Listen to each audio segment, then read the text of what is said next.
Sementara itu pemirsa, munculnya pandemi COVID-19 yang melanda 215 negara di dunia, termasuk Indonesia dan Bali, telah menimbulkan dampak luas dalam berbagai bidang kehidupan, sosial, ekonomi, termasuk pariwisata.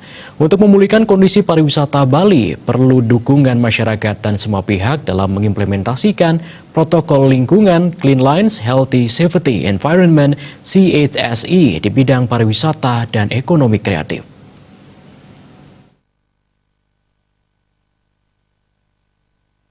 Menurut Kepala Dinas Pariwisata Provinsi Bali, Putu Astawa, dampak pandemi COVID-19 terhadap perekonomian Bali telah dirasakan, yaitu kelumpuhan pariwisata, penurunan omset penjualan UMKM, penurunan penjualan produk pertanian, industri kerajinan, dan penurunan jumlah kunjungan wisatawan ke Bali, sehingga berdampak langsung terhadap pendapatan asli daerah.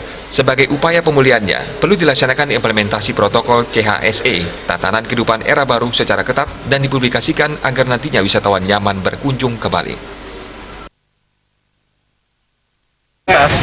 Penerapan CHSE itu dengan baik sekaligus bisa mempromosikan bahwa Bali telah melakukan langkah-langkah penerapan dari CHSE tersebut.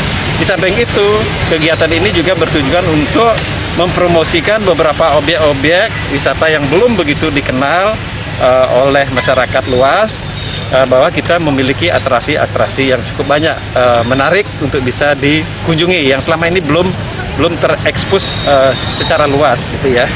Sehingga momentum ini satu, bisa kita promosikan bahwa Bali telah melakukan langkah-langkah untuk penerapan protokol CHSE ini dengan komitmen yang sungguh-sungguh, dibantu oleh pentahelix kita ya, mulai dari pemerintah itu sendiri, akademisi, kemudian masyarakat, industri sebagai garda terdepan kami, dan tentu juga adalah peran media. Jadi saya kira ini.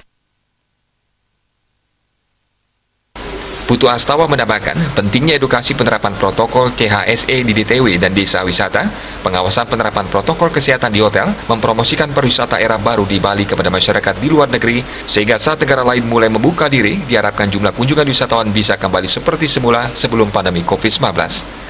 Agus Sudiatmika, Bali.